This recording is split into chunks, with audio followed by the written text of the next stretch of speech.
The violence and turmoil situation in West Asia seems to have no end, as the Israeli military has warned people to evacuate another 24 villages in southern Lebanon, according to news agency AP.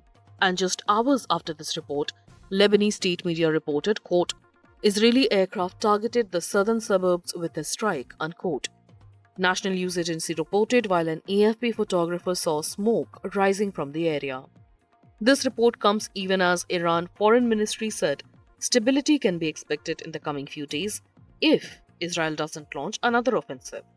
Islamic Revolutionary Guard Corps then warned any new action taken by the Zionist regime, as they called it, or its supporters, they will face a tougher response from Iran, according to IRNA or Islamic Republic News Agency.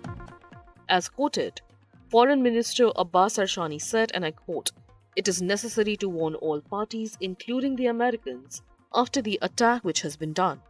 This warning was clearly and precisely given to the Swiss embassy in Tehran last night to convey the Americans. The message mainly focused on the fact that Iran's defensive action was based on Article 51 of United Nations Charter, and this is our right to legitimate defense, unquote, he said.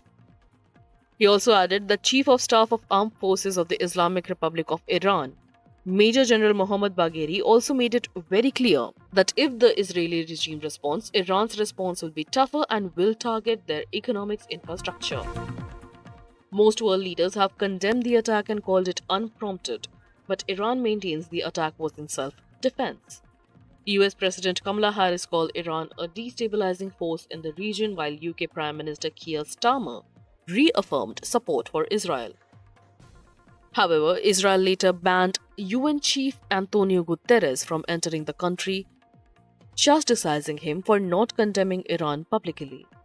Meanwhile, Israel is considering a significant retaliation following Iran's earlier missile attack that could target oil production facilities inside Iran and other strategic sites, according to US news website Axios. Israeli Prime Minister Benjamin Netanyahu also promised that Iran would pay for its missile attack on Tuesday and that any retaliation would be met with vast destruction. The whole issue goes back years, almost decades, but the majority of took place on October 7th when a Hamas group led an attack into Israeli soil, killing 1,200 people. However, Israel's retaliation since then, which has lasted for a year, has killed over 40,000 people in Gaza, including mostly women and children civilians, according to Gaza Health Ministry.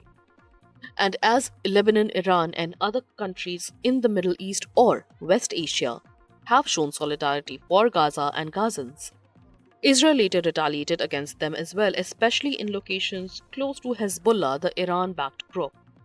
Israel's attack within last month killed 30 people in Lebanon on September 17-18 via the pager blasts, which media reports claim were targeted at Hezbollah operatives, but then 30 people who died and thousands that were injured were seen in CCTV cameras just walking around supermarkets or the streets.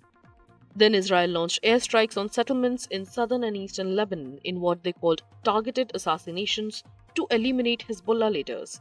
According to estimates from Lebanese Health Ministry, more than 1,000 people have died in these strikes and more than 5,000 injured.